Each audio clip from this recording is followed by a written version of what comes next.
Cae la tarde y en un rincón de la ciudad, en un pequeño jardín, alguien cuenta una historia, reflexiona en voz baja o conversa, paseándose bajo los árboles. Es hora de volver a casa, bajar la velocidad y darle tiempo al tiempo. Christian Warnken nos abre la verja de su jardín para que respiremos aire puro y oxigenemos el espíritu. En Pauta, aquí comienza Desde el Jardín. Una presentación de Grupo Educar, construyendo el futuro de la educación técnico-profesional en Chile. Lo esencial de toda exploración será volver al propio jardín y ver las cosas por primera vez, decía el poeta T.S. Eliot. Muy buenas tardes, queridas y queridos radiovidentes. Son exactamente las 7:33 de la tarde. Aquí estoy caminando, como todos los días, de lunes a viernes, de 7:30 a 8:15, por este pequeño jardín al fin del mundo. Un jardín que es como un pequeño oasis, muy tranquilo, pero ni siquiera uno en su propio jardín a veces se siente tranquilo hoy día. A veces uno teme que algo puede pasar si uno sale del lugar donde este pequeño paraíso en que podría uno vivir, como es el caso de este jardín. Hoy día el tema de la violencia, el tema de la delincuencia, el tema del narcotráfico, se ha tomado la agenda política, se ha tomado la conversación, es parte de las conversaciones privadas entre la gente y de la conversación pública. Y por eso que es tan interesante tratar de abordarla más allá de las consignas, los eslóganes, las campañas políticas, porque se tiende a, lógicamente, simplificar en las propuestas la solución a un tema que está afectando al país desde hace ya bastantes años. Hoy día, yo soy miembro hace un tiempo atrás de la Academia de Ciencias Sociales, Políticas y Morales que preside Jaime Antúnez, y hoy día me tocó participar de una sesión. Siempre se presentan estudios muy interesantes, se abren conversaciones, yo aprendo mucho, estoy ahí al lado de eminencias, de personas que han dedicado su vida a investigar, a hacer investigación en el área de la sociología, de la economía, etcétera, del derecho. Y hoy día se nos presentó a los miembros de la academia un estudio que fue presentado en junio del 2025 por el Centro de Estudios Públicos sobre la violencia en Chile, la fragilidad del orden social. Ese es el título de esta investigación en la que participaron, valga la redundancia, distintos investigadores de distintas disciplinas. Y bueno, uno de los expositores en la academia hoy fue Aldo Mascareño, que él es sociólogo, doctor en sociología, investigador senior y editor general de estudios públicos, del Centro de Estudios Públicos. Tiene una variada bibliografía sobre distintas temáticas, profesor de sociología de la Universidad Adolfo Ibáñez. Él nos hizo una presentación, pero a mí se me hizo corta esa presentación, porque por lo menos enunciaba, permitía vislumbrar distintas dimensiones de la violencia más allá de ciertas ideas hechas o sensaciones que tenemos todos los ciudadanos en relación a la violencia. Y por eso quiero agradecer a Aldo Mascareño, quien haya tenido la gentileza de venir esta tarde a caminar conmigo aquí, con ustedes en el jardín, para conversar sobre esa presentación que hizo hoy en la academia, pero que es un libro que es fruto de un trabajo, de una investigación en profundidad de varios investigadores. Aldo, un gusto de saludarte en esta tarde aquí en el jardín. Es un gusto para mí, Cristian. Muchas gracias por la invitación. Lo primero que quisiera que nos explicaras un poco es, a ver, el título, Violencia en Chile, la fragilidad del orden social. ¿Cuál es la idea, fuerza que está implícito en el título de esto que reúne distintas investigaciones? Sí, mira, primero yo diría que la idea de violencia en Chile tiene la intención de ir más allá del fenómeno que yo diría que es más perceptible en la sociedad chilena actualmente, que es el de la delincuencia. O sea, no solo la delincuencia, ¿no?, que es el fenómeno que yo diría que más nos impacta en los últimos tiempos, es el fenómeno que se puede restringir a la violencia, sino que violencia en un sentido más amplio, ¿no? Violencia, por ejemplo, desde el bullying, violencia en la escuela, violencia intrafamiliar, ¿no? Las consecuencias de la violencia en términos de la narración, en las palabras, en términos de los discursos, cuáles son los problemas que están asociados a ellos. Violencia en las consecuencias que ella tiene, en la forma en que el derecho también entiende y reacciona frente a estas distintas formas de violencia. Violencia obviamente también en las cosas más concretas y más asociadas a fenómenos como el narcotráfico, la delincuencia, obviamente a la relación de la fuerza pública en las protestas, a la relación también de la fuerza pública en términos de institución, carabineros, es decir, como es un abanico amplio de violencia. Y el subtítulo, la fragilidad del orden social, apunta a un hecho fundamental, yo diría, de la por el cual, a través del cual nosotros comprendemos y conocemos a las sociedades modernas, ¿no? Las sociedades modernas, las sociedades democráticas, liberales, modernas, ¿no? Están fundadas sobre una expropiación de la violencia, ¿no? Por decirlo así, de una forma relativamente metafórica, una expropiación de la violencia desde distintos espacios sociales y la concentración de esa violencia en el Estado constituido como Estado de derecho democrático. Y ese es el monopolio legítimo de la violencia. Entonces, cuando esa violencia se comienza a expandir a múltiples otros ámbitos como los que mencionaba, incluso en la calle cotidianamente, el miedo que sentimos, la posibilidad de un portonazo, la posibilidad de un asalto, ¿no? Cuando salimos de nuestros trabajos en la mañana, incluso cuando llegamos a la casa, incluso en nuestra casa, es justamente lo que el Estado intenta extraer, ¿no? Y si el Estado no lo está logrando, ¿no? Entonces el orden social se vuelve frágil enteramente, de modo completo. Y eso es lo que está detrás del título Violencia en Chile, la fragilidad del orden social. O sea, el título contiene una tesis, por decirlo así, el argumento de trabajo de todos los capítulos que están en ese libro.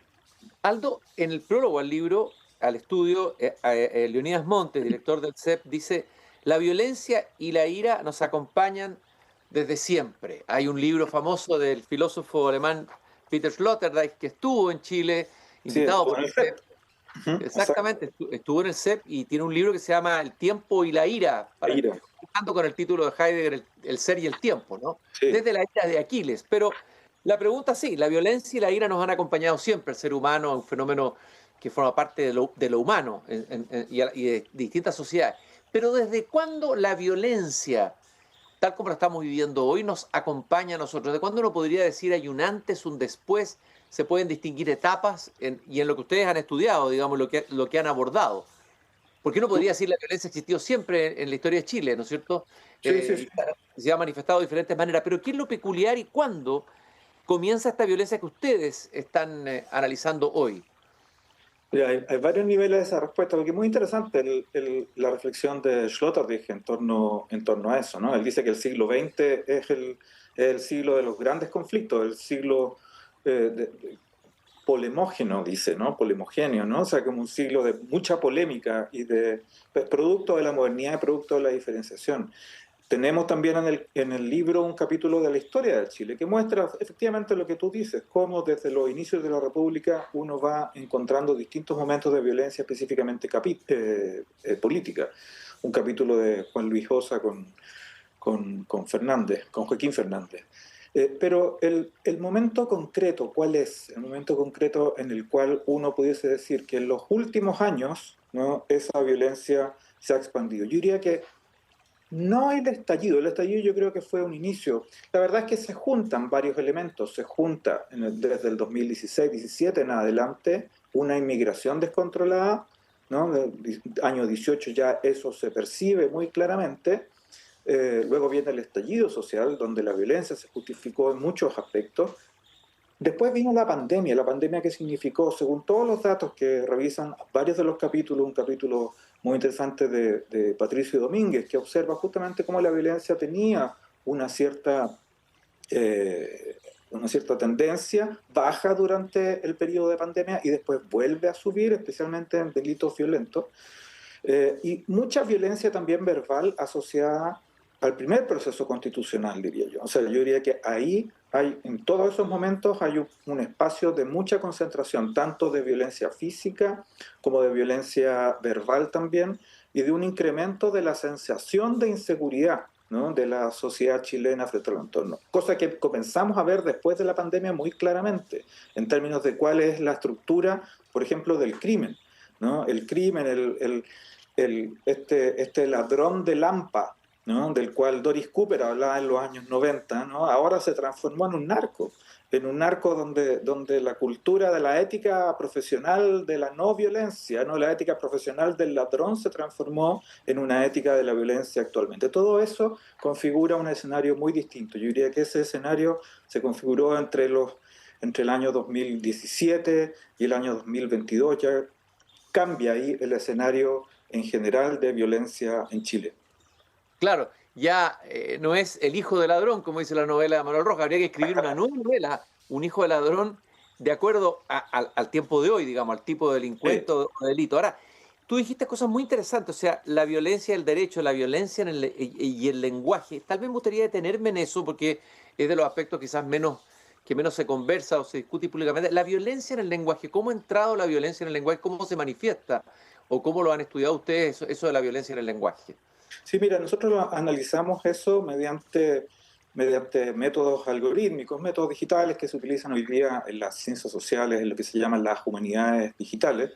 Y para eso tuvimos una base de datos de mensajes de X, se llama ahora, ¿no? El ex Twitter, ¿no? Con estos métodos algorítmicos se pueden analizar grandes cantidades de datos, que tuvimos cerca de 4 millones de mensajes asociados al concepto de violencia que investigamos durante el año 2017 y el año 2024. Y ahí identificamos varios usos conceptuales de la idea de violencia, ¿no? O sea, una idea de violencia que yo diría que es la más común, como violencia física, como agresión también, como opresión psíquica, como maltrato psíquico. Ese es uno de los conceptos más relevantes también, que tiene mucha presencia tanto en las calles, en los asaltos como violencia física, pero también en la familia, también en la escuela. Después hay otro concepto que es la idea de un estado de guerra.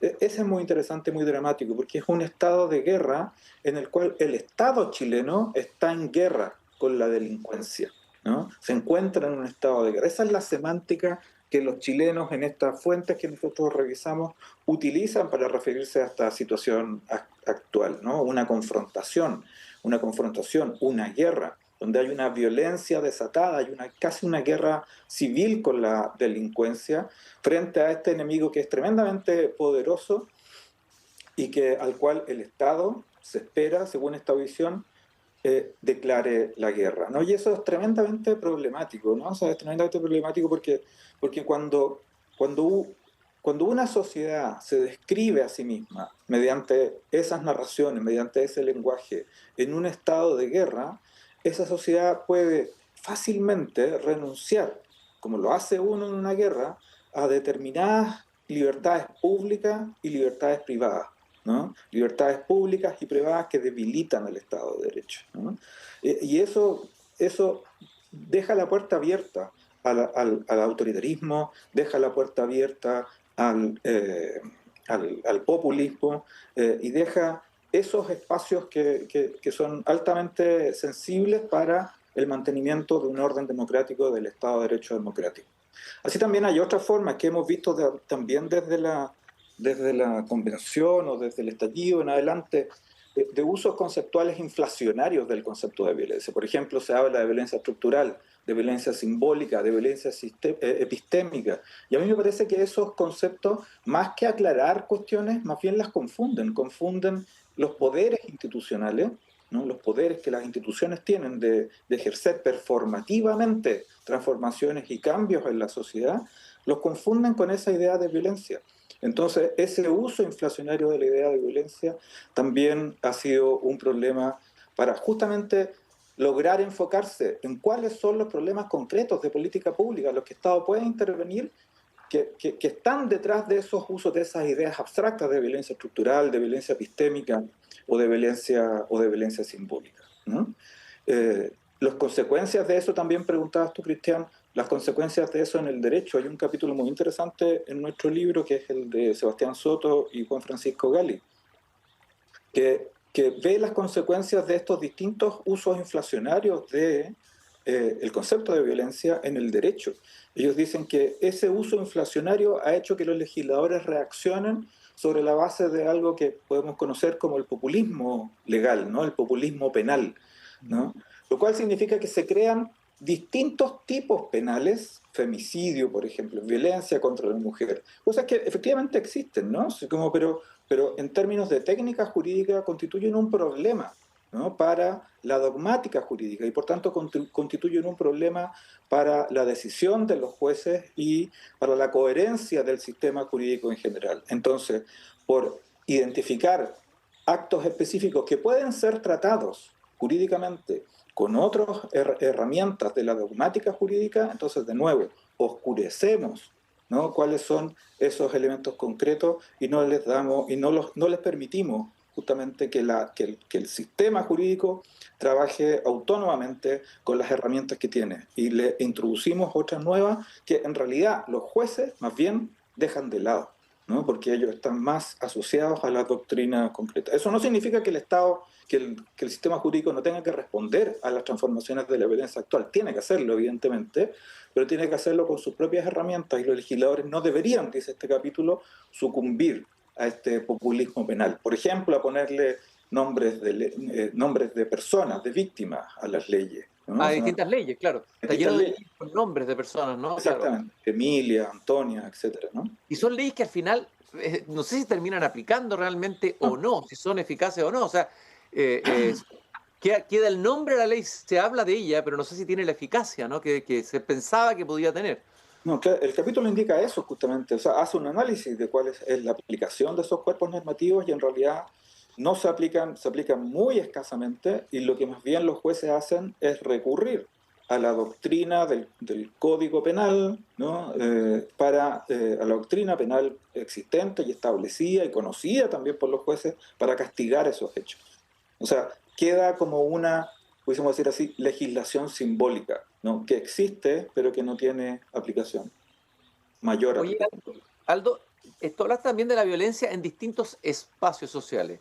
La más evidente es en la calle, los asados. La escuela es uno de los espacios importantes donde hemos visto cómo ha irrumpido, cómo irrumpe la violencia en los liceos emblemáticos, los colegios públicos, pero en todos los colegios hoy día es un problema administrar esa violencia y la convivencia escolar, ¿no?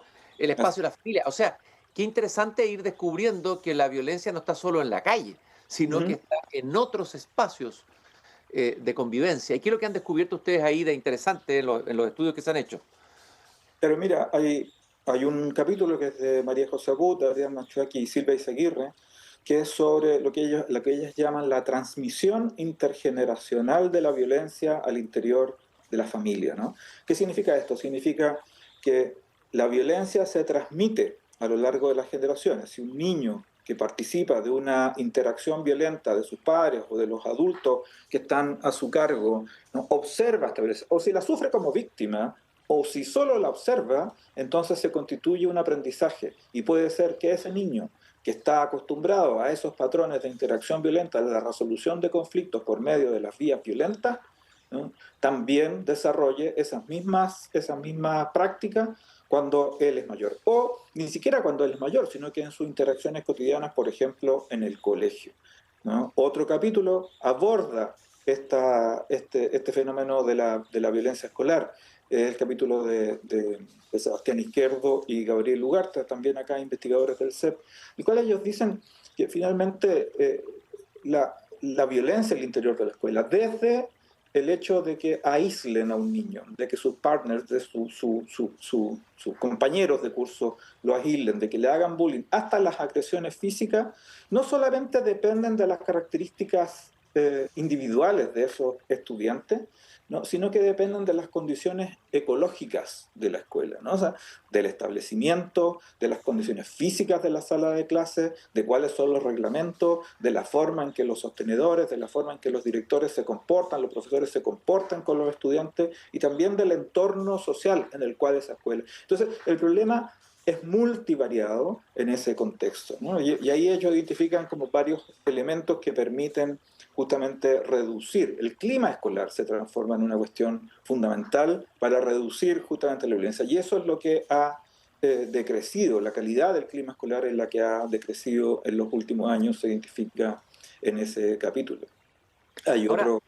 Sí, dime. Me imagino, no sé si se han hecho estudios o hay estudios similares o se han hecho a nivel latinoamericano de otros países, como para poder comparar y decir, a ver, siempre nos gusta hacer estas comparaciones. A ver, nosotros como sociedad chilena tenemos la misma situación de violencia en todos los niveles que tú has dicho, que países como Colombia, como México, países que han vivido momentos de violencia brutales, digamos. Sí, El caso de Colombia es clarísimo, México también, que han incluso aprendido a convivir con esa violencia y a seguir sobreviviendo en medio de la violencia, ¿no? sí. En qué estado, en qué situación está Chile si uno la compara y pudiera comparar con otros estudios sobre México, Colombia, etcétera? Yo creo que esos países que tú mencionas, vamos a agregar el caso de Venezuela, son países que están muy arriba en los índices de violencia, no solamente en la escuela, sino que en los espacios públicos y en general, ¿no? Repartida en la sociedad. Si uno compara a Chile con esos otros países, yo diría que Chile está en una situación mejor que esos otros países. Ahora, el problema no es contentarse con eso, como acontece en muchos ámbitos en los cuales uno pareciera estar mejor que algunos otros países, pero sabe que las situaciones no están realmente bien, porque finalmente el problema remite a víctimas concretas que son las que sufren esta situación y que son compatriotas nuestros. Entonces, yo diría, sin duda, que la situación de Chile en términos de violencia no alcanza los niveles que puede alcanzar el caso de México, ¿no? Actualmente. Por ejemplo, hace poco en México hubo una desaparición de 43 estudiantes, ¿no? En México que fue ejecutada desde, al parecer, el Estado en connivencia con narcotráfico. Es decir, son situaciones altamente dramáticas, ¿no? Que en Chile por ahora al menos no están aconteciendo, pero pareciera ser que después de la pandemia, ¿no? Hay algo de eso. Hay un primer paso que podría conducirnos eventualmente en el futuro a situaciones por el estilo. Por ejemplo, y un ejemplo, en el año 1997 fue el primer atentado de etnonacional a una caravana de camiones de las forestales de parte de grupos etnonacionales que se dicen mapuche. Eh, ¿Cuál fue la reacción? La reacción frente a todos estos casos es un hecho aislado. Yo diría que esa semántica de los hechos aislados, como por ejemplo ahora también se está diciendo respecto de la participación, ¿no? De miembros de las Fuerzas Armadas en el traslado de drogas al interior de Chile, esa semántica de los hechos aislados, yo diría que es una forma de negación, ¿no? De negación de negación de las alertas tempranas que nuestra sociedad nos está haciendo ver justamente respecto de cosas que en el futuro podrían eventualmente llegar a ser como lo han sido en el caso de México o en el caso de Colombia. Y eso es lo que en este momento estamos aún, diría yo, a punto o aún pudiésemos ser capaces de contener, ¿no?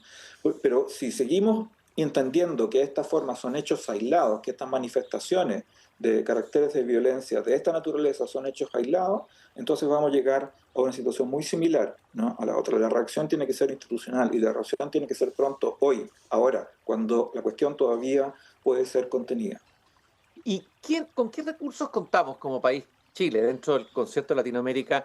Recursos institucionales, no sé, resiliencia cultural, hay muchos elementos. ¿Con qué recursos contamos hoy en Chile que bien administrados, bien conducidos, debieran llevar a buenos resultados, digamos, y que podrían alentar un cierto optimismo y no el pesimismo reinante, ¿no? Alguien dijo que el estado de ánimo se ha ido poniendo un poco depresivo en Chile y un poco pesimista, Sí. sobre todo en relación a este tema. ¿Cuáles crees tú que son los recursos con los que todavía contamos y que debieran ser bien administrados por parte del país, de las autoridades? Bueno, los recursos como positivos han sido siempre en la tradición chilena una institucionalidad fuerte, ¿no? Una institucionalidad que en los últimos años se ha debilitado en términos de la confianza de la ciudadanía, se ha debilitado en términos de la eficiencia y la eficacia que esas instituciones han tenido en términos de inclusión social, pero que todavía existen. Nosotros todavía queremos creer y todavía hacemos que funcionen. O sea, Chile debe ser uno de los países que más se preocupa, ¿no? De esta idea que venimos conociendo desde los años 90 en adelante de la modernización del Estado.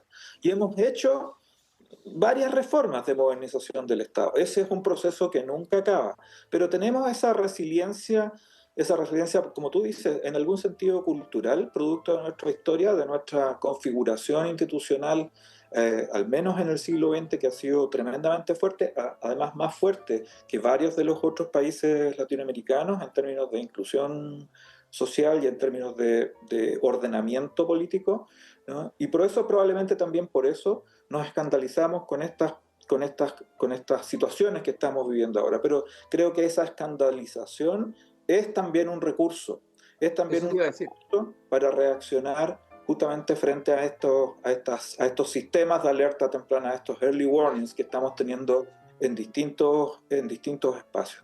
Eso te iba a decir, fíjate que entrevistando a un ex jefe de la policía en Colombia, aquí en este mismo espacio, él decía, la sociedad chilena en el fondo tiene una inmunidad relativamente sana, porque sobrereacciona a veces, está espantada por lo que está ocurriendo, y eso es muy bueno, que una sociedad esté espantada y no haya normalizado. Todavía no espantamos, no sé, aunque algunas cosas ya las vamos normalizando, pero ¿cómo estamos en ese sentido con esa inmunidad, con ese estado de alerta de la misma población, con esa capacidad de escandalizarnos ante la obscenidad de la violencia? El problema, Cristian, y ahí recurro a otro concepto que citaba Leonidas y que tú citaste también de Peter Sloterdijk, de que esta inmunidad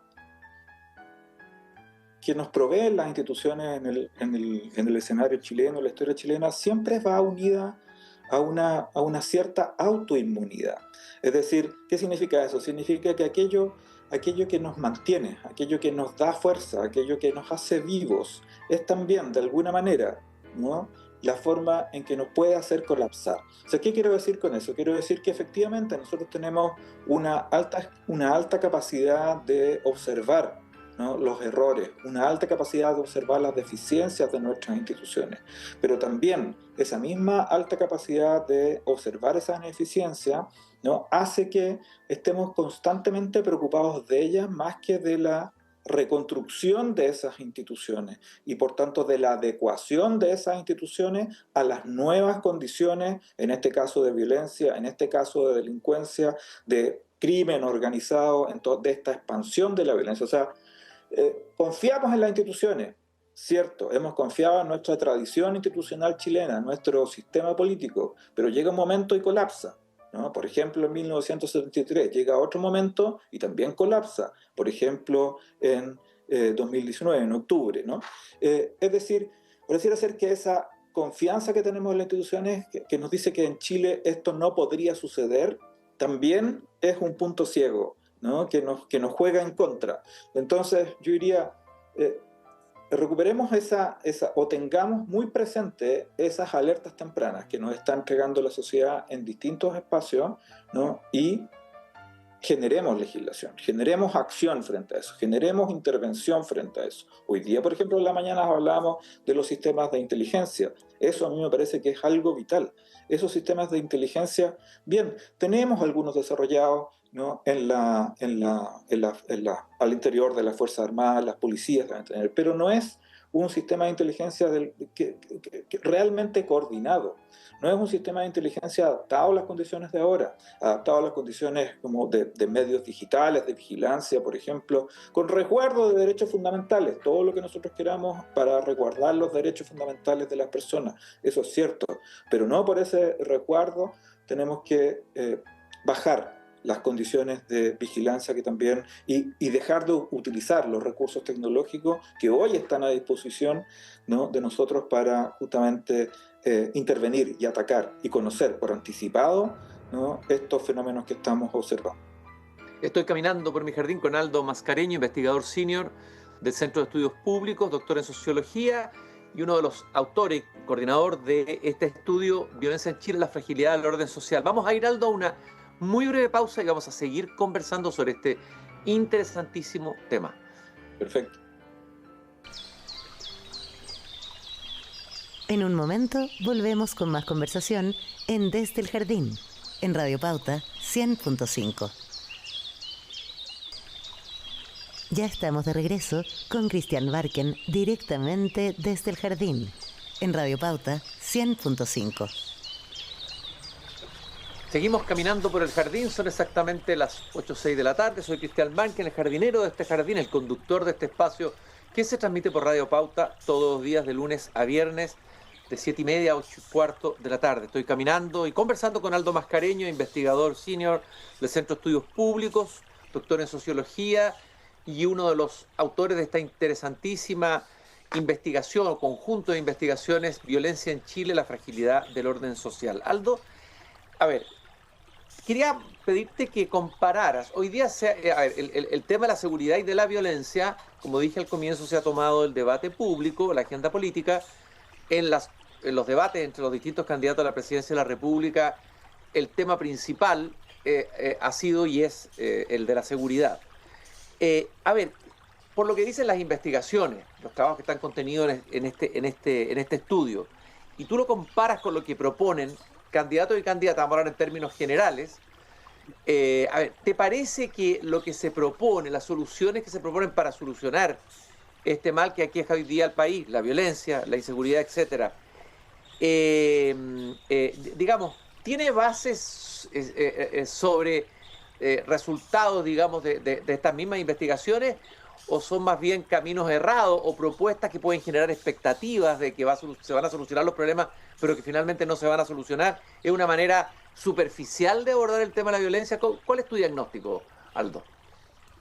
Sí, hay de todo, Cristiano. O sea, hay de lo que tú señalas en términos de propuestas que son más bien efectistas, ¿no? O sea, un ejemplo de eso es un barco cárcel que ande navegando por los mares donde pongamos a los delincuentes, por ejemplo, que es una propuesta de París, y hay otras que son más sistemáticas, ¿no?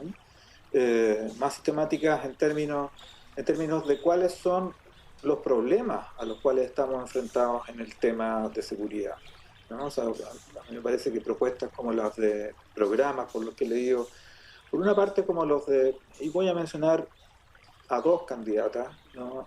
Tanto a Evelyn Matei como a Jara también, que tienen una alta preocupación, al menos en sus programas, por cuestiones de seguridad, desde distintas perspectivas, con propuestas distintas, pero hay ahí, pareciera ser, un foco bien claro en temas de seguridad. En el caso de Jara, con un concepto, yo diría, algo más amplio de seguridad, orientada a la seguridad social, que es más bien, que no es tanto seguridad en el sentido más específico de la palabra, sino que más bien tiene problemas, o sea, tiene condiciones de exclusión social que está abordando ahí. Y en el caso de Matei, más específicamente, orientado, por ejemplo, a problemas de control de frontera, que es una cuestión muy relevante, a cosas de transformación de sistemas de inteligencia, por ejemplo, también, también a otras estrategias concretas asociadas a la labor de carabineros y las policías en términos generales. O sea, me parece que hay de todo. O sea, yo creo que hay buenas propuestas en algunas de los programas que al menos conocemos en los candidatos, y otras que son efecto luces también. Pero eso tiene más bien que ver con las características de cada uno de los candidatos antes que con un estudio real, en el fondo, ¿no? de cuáles son los problemas que están detrás de todos estos problemas de violencia. Dejas afuera al candidato que está punteando las encuestas en la mayoría, que es Kast. Sí, me doy cuenta que lo dejo afuera. Sí, yo diría que también, ¿no? O sea, uno de los problemas centrales ahí es que yo diría que ahí hay una combinación de ciertos nombres, Plan Cancerbero, no me acuerdo cuáles otros son los planes, que tienen unos nombres grandilocuentes, ¿no? Pero cuando uno los observa más en concreto, como que no parecen ser realmente, no parece haber detrás de eso un estudio muy pormenorizado de cuáles son esas condiciones de violencia que hay detrás. Pero sin duda también el programa de Kast tiene una preocupación central por la seguridad. Oye, Aldo, ahora, lo que va a pasar, imaginemos, obviamente que todo indica que va a haber un recambio de gobierno, va a pasar de un gobierno de izquierda a un gobierno de derecha, no sabemos cuál, según lo que dice la encuesta hasta ahora, todo puede cambiar, evidentemente, las tendencias, y se va generando una expectativa, ¿no es cierto?, en la población de que el candidato que propone el cambio va a traer cambio y va a tener resultados, pero todos sabemos que un tema tan profundo como este, el de la violencia y el de la seguridad, nadie tiene una varita mágica ni va a poder solucionar esto ni en meses ni en años. ¿Dónde hay que poner el foco? De acuerdo a lo que ustedes han investigado, ¿dónde el Estado tiene que poner el foco? ¿Dónde la sociedad tiene que poner la energía, el tiempo, los recursos de verdad en una mirada de largo plazo sobre lo que estamos conversando, Aldo? Sí, mira, hicimos justamente hace poco una conversación acá en el CEP para producir justamente un documento que va a salir, no, que ya salió en realidad hace unas semanas. En las próximas semanas haremos un seminario acerca de eso donde planteamos algunas propuestas en distintos temas, educación, migraciones, y uno de esos fue justamente el tema de seguridad. Y ahí uno de los puntos principales, ¿no?, en los temas de seguridad tiene que ver con recursos no solo materiales, esto no se trata solo de dinero, recursos materiales, recursos cognitivos, recursos estratégicos para las policías en Chile. En Chile la policía es la institución, por ejemplo, en la encuesta que nosotros hacemos, son las instituciones, las policías, los carabineros, las Fuerzas Armadas y la PDI, son de las instituciones que más alta confianza muestran en conjunto con las universidades. No, en mi perspectiva es un nivel de confianza cercano al 50%, un poco más del 50%. En mi perspectiva, ¿no?, eso está bien, es bueno que haya esa confianza, pero también deja un 40 y tantos por ciento de la población que no tiene confianza en esas instituciones. Pero por otro lado, yo diría que también, más que una confianza en esas instituciones, la solución del delito de esas instituciones, que esas instituciones realicen efectivamente solución del delito, hay en la población chilena una expectativa de que lo hagan. Entonces, la configuración, el soporte, la ayuda, tanto material como cognitiva, la coordinación que debe haber entre policía, eso es una cuestión fundamental para enfrentar los problemas de seguridad que existen en el país. Por otro lado, hay otro elemento que es muy relevante, que uno de los aspectos que se conocen poco, que se saben poco, pero que es muy dramático, en mi perspectiva, que es el subreporte de delitos, ¿no? Hace unos años, todos los años en realidad, o cada 2 años, tenemos la encuesta de NUSC, que es la encuesta de seguridad urbana, ¿no?, que saca el INE, y en esa encuesta lo que podemos ver, algunos de los datos que podemos ver es que más del 50% de la población que sufre, que ha sufrido algún tipo de delito, no denuncia el delito que tiene. Y uno puede decir, ya, uno pasa y le roban, qué sé yo, no sé, el celular, ¿no?, y entre ir a la comisaría y hacer la denuncia, uno dice, ya, no sé, bueno, no lo hago y me compro otro. Entonces, ya, ok, eso puede ser parte de ese robos menores a los cuales no hay, la gente no denuncia. Pero analizando más concretamente, más específicamente, más profundamente esos datos, nosotros lo que hemos detectado es que muchos de esos delitos que no se denuncian son delitos violentos. Y son delitos violentos que se producen justamente en comunas de Chile donde el delito es más violento, como las comunas de la zona poniente de Santiago, como las comunas del norte de Chile, como algunas comunas también de la Araucanía. Es decir, pareciera haber un miedo generalizado, ¿no?, porque para denunciar esos delitos.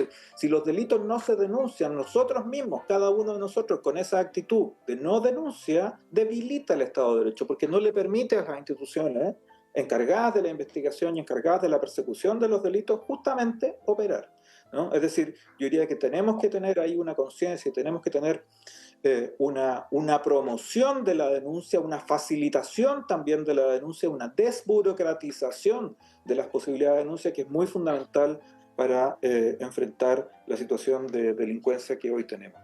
Y una Aldo, tercera... sí, perdón, dale con la tercera, por favor. La digo corta. Una tercera cuestión es el cuidado de las fronteras, ¿no? O sea, aquí no se trata de una actitud contra la inmigración, ¿no? O sea, como ni en el CEP ni yo personalmente estamos en contra, sino que más bien a favor de la inmigración.